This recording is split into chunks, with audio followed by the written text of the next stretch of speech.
Beyond the edge, the SSV Horizon hung in space like a gleaming arrow aimed at the unknown, its titanium alloy hull reflecting the distant starlight.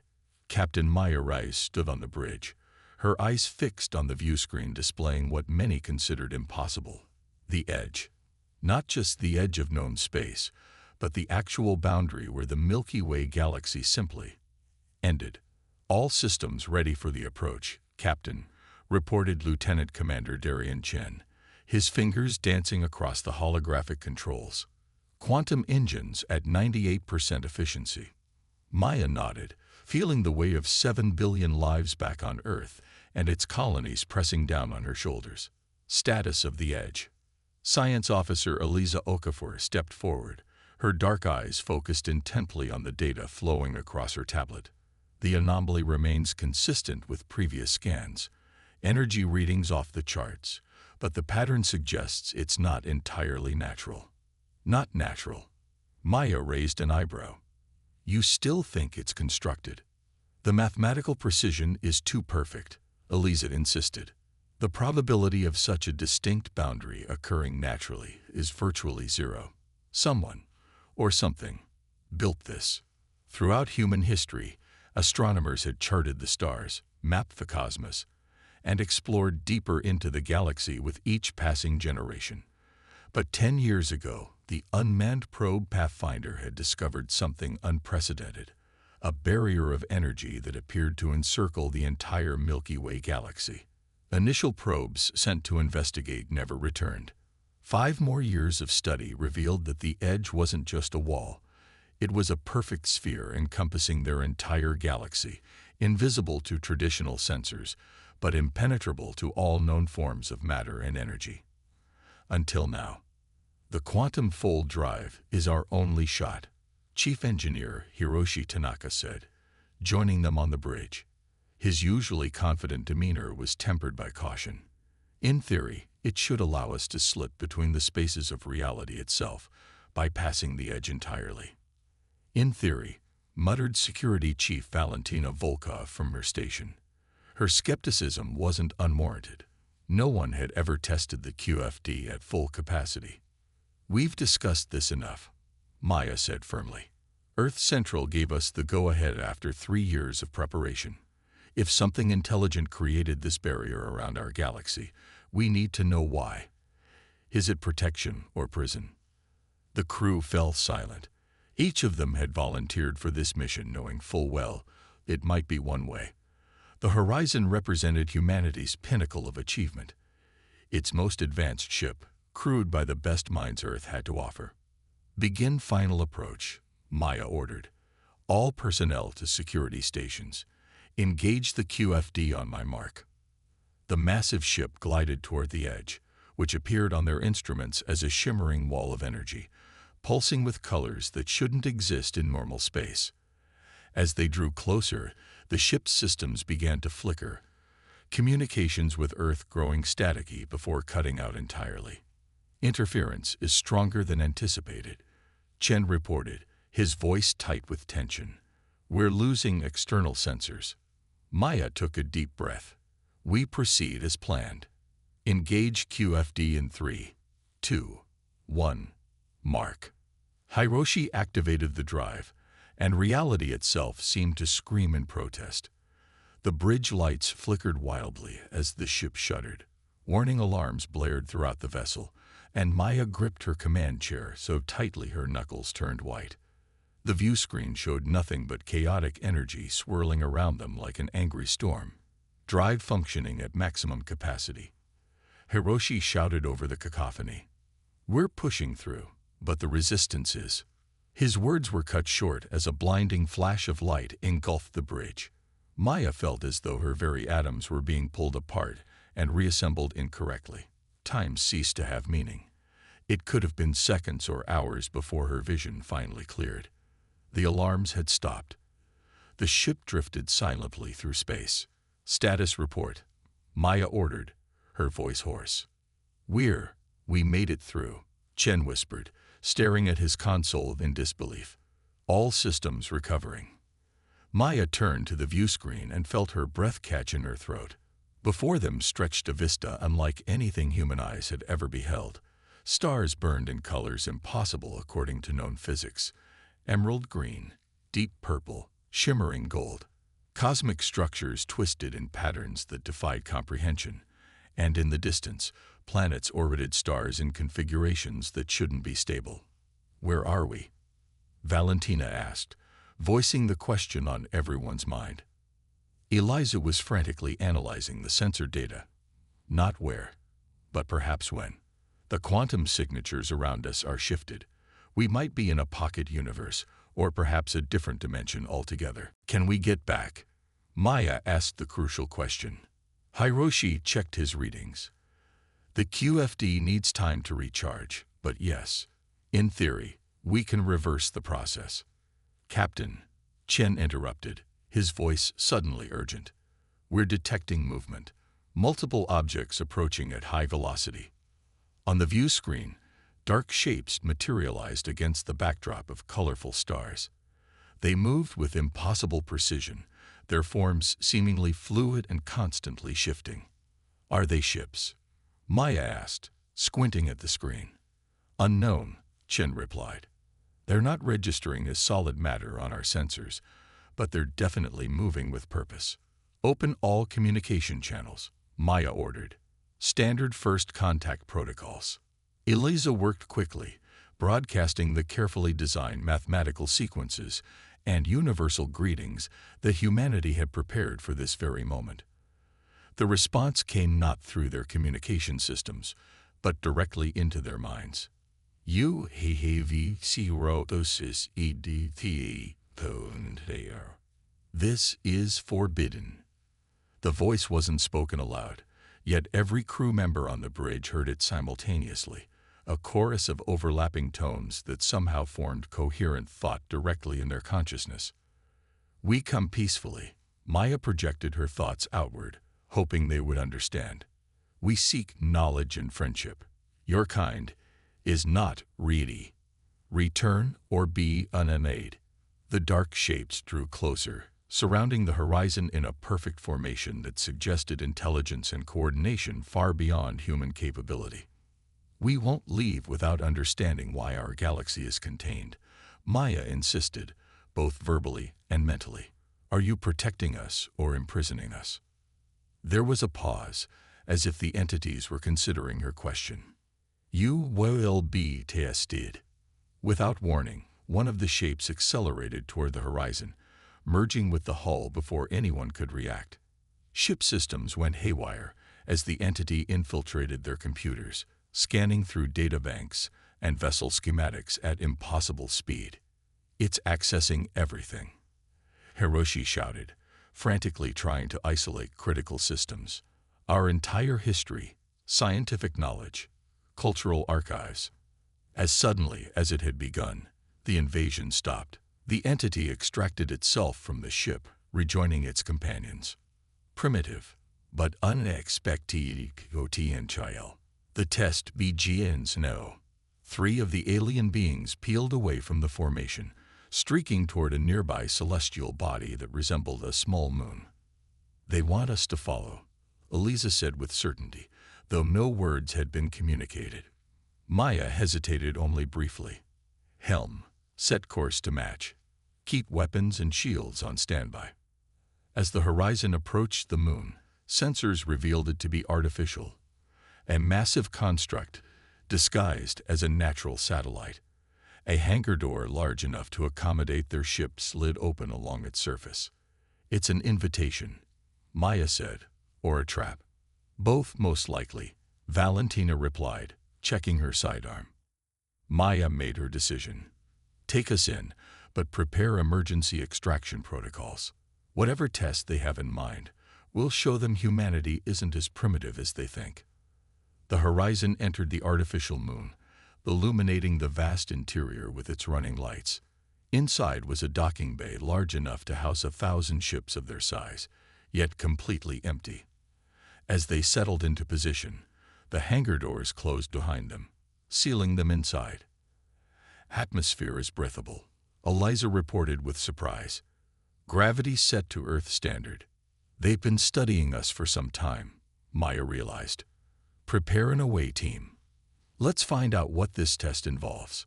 Maya led the team herself, stepping onto the alien construct with Valentina, Eliza, and Hiroshi beside her. The interior walls pulsed with the same energy they had observed at the edge, geometric patterns shifting and flowing like liquid mathematics. They hadn't gone far when a corridor opened before them, leading deeper into the structure. Following it, they entered an enormous chamber where the walls displayed what appeared to be a history of the universe, from the Big Bang to the formation of galaxies to the eventual emergence of life. In the center of the room stood a humanoid figure composed entirely of swirling energy, its form constantly shifting between states of matter. HFY. Maya stepped forward. Understanding is our nature. We explore because we must. Many species explore out of fear or hunger for power. Some humans do as well, Maya admitted. We're imperfect, but at our best, we explore because we believe knowledge makes us better. The figure seemed to consider this. The boundless exists because what is beyond is not for lesser minds. Some nobly destroys those unready to wield it. Who decides when we're ready? Maya challenged. The test will decide. CQCED and your species, MAIGLIMPCs, wait is beyond. Fail, and Ori2R into your GLXY. Nini or 2 us again. The figure gestured, and part of the wall transformed into a doorway. Intier, if you dare to be GGD. Proving humanity's worth. The doorway led to a chamber unlike the previous one. Stark, minimalist, with a single pedestal in the center. Upon it rested what appeared to be a crystalline cube, glowing with inner light. The energy medisube contains a probilium. No species at your develop me into stagha is SLV. You have one rotation of your planet to pure variety AASolution. The entity dissolved into particles of light, leaving the humans alone with the cube. Eliza approached it cautiously, scanner in hand. It's generating quantum fluctuations similar to the edge itself. I think it's a communication device of some kind. When she touched it, the cube projected a holographic display showing mathematical equations of staggering complexity, a language of numbers and symbols that defied traditional understanding. It looks like a unified field theory, Hiroshi whispered in awe. But it incorporates dimensions and constants we've never even considered. They're asking us to solve an equation we don't have the mathematics for, Maya realized. This is impossible. No, Eliza countered, her eyes gleaming with excitement. It's brilliant. They don't expect us to know the answer. They want to see how we approach an unsolvable problem. The away team returned to the horizon, bringing the cube with them. Maya assembled the ship's scientific personnel, explaining the situation with unflinching clarity. We have 24 hours to demonstrate our worth as a species, she concluded. Let's show them what humans do best. The science team worked feverishly, bringing every computational resource of the horizon to bear on the problem. They divided into groups, each approaching the enigma from different perspectives. Theoretical physics, quantum mechanics, computational mathematics. Hours passed with frustratingly little progress. We're thinking too conventionally, Eliza finally said, rubbing her tired eyes. They operate on a different conceptual framework entirely. Maya watched her crew growing increasingly frustrated. Some argued for abandoning the effort entirely, suggesting they should simply return through the edge while they still could. Others proposed desperate solutions that ignored fundamental scientific principles. It was during one such heated debate that Maya had her epiphany. We're missing something, she interrupted. These beings judge us not by whether we solve the problem, but by how we attempt to solve it. What makes humans different from other species? Our adaptability, offered Chen. Our creativity, added Hiroshi. Our capacity for cooperation, Valentina suggested. All of those, Maya said, but especially the last one. Throughout human history, our greatest achievements came when we worked together, combining diverse perspectives. We're approaching this as a mathematical problem, but what if it's a philosophical one? She touched the cube, studying the equations flowing across its surface. This isn't just about understanding the universe, it's about understanding our place in it. With renewed purpose, Maya reorganized the team, pulling in not just scientists, but historians, artists, philosophers, and even the shit chef. Each was encouraged to view the problem through their unique perspective, finding patterns and connections others might miss. A breakthrough came from an unexpected source. The ship's linguist, who recognized elements of the equation as resembling a form of communication rather than pure mathematics. Working with Eliza, they began to decode the formula not as a problem to be solved, but as a message to be understood. It's a description, Eliza exclaimed as realization dawned. Not of physical laws, but of connection. The relationship between consciousness and reality itself. With only hours remaining, the team crafted their response, integrating elements of science, art, philosophy, and even human emotion. Rather than attempting to solve the equation, they transformed it, creating a new formula that represented humanity's understanding of existence. Imperfect, evolving, but profoundly unique. When the deadline arrived, the energy beings materialized on the horizon's bridge. UAV Anosphere. Maya presented their work, not a solution, but a conversation. We cannot fully solve your enigma with our current understanding, but we offer this in exchange, our perspective on existence and our commitment to continue learning. There was a long silence as the beings examined their response. Finally, unexpected. You did not solve the problem, because it has no single solution, Maya replied confidently. It's a test of character, not intelligence.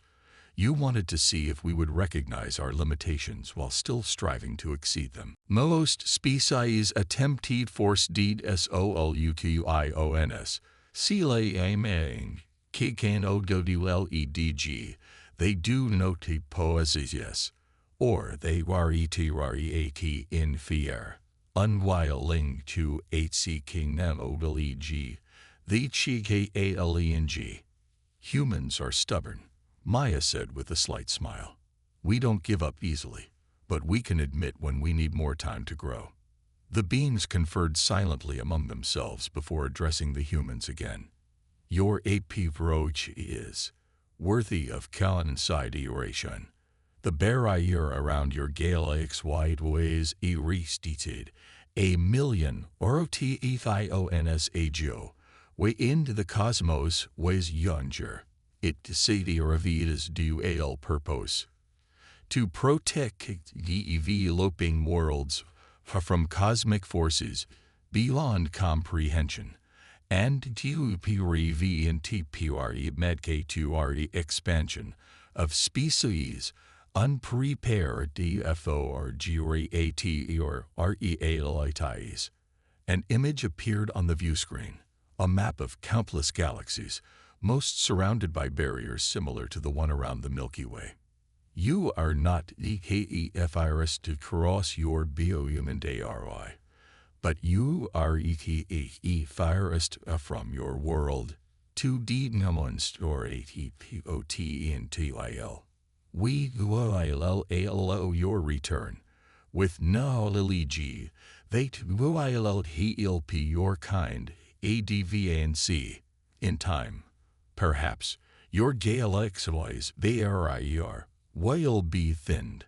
The entities transferred information directly into the Horizon's computers, carefully curated knowledge that wouldn't overwhelm human understanding, but would push their science forward by centuries. Thank you, Maya said, genuinely moved by the gift. We'll use this wisely. Perhaps. The test, long after you return home. How you implement this knowledge while determining if your species, EV or TRULY leaves, it is ideal. As the horizon prepared to depart, Maya stood alone in her quarters, contemplating the vastness they had encountered. The universe was larger, stranger, and more wondrous than humanity had ever imagined. They were merely children taking their first steps into a cosmos teeming with intelligences beyond comprehension. Yet the aliens had seen something valuable in human potential, not just intelligence, but wisdom, not just capability, but compassion. The journey back through the edge was smoother than their outward passage, the ship slipping through the quantum fold with minimal disruption. As they emerged back into the familiar stars of the Milky Way, communications with Earth were immediately re-established. SSV Horizon to Earth Central. Maya transmitted. Mission successful. We've made contact. The response from Earth was jubilant, voices overlapping with questions and congratulations. Maya answered them all patiently, but kept certain details in reserve. The knowledge they brought back would need to be implemented carefully, mindfully. As the horizon set course for home, Maya gazed at the stars of their galaxy with new eyes. The barrier that surrounded them wasn't a prison. It was a beginning, a challenge to overcome when they were ready. Humanity had taken its first step beyond the edge and proven itself worthy of the journey ahead. Full speed to Earth, Maya ordered. We have quite a story to tell.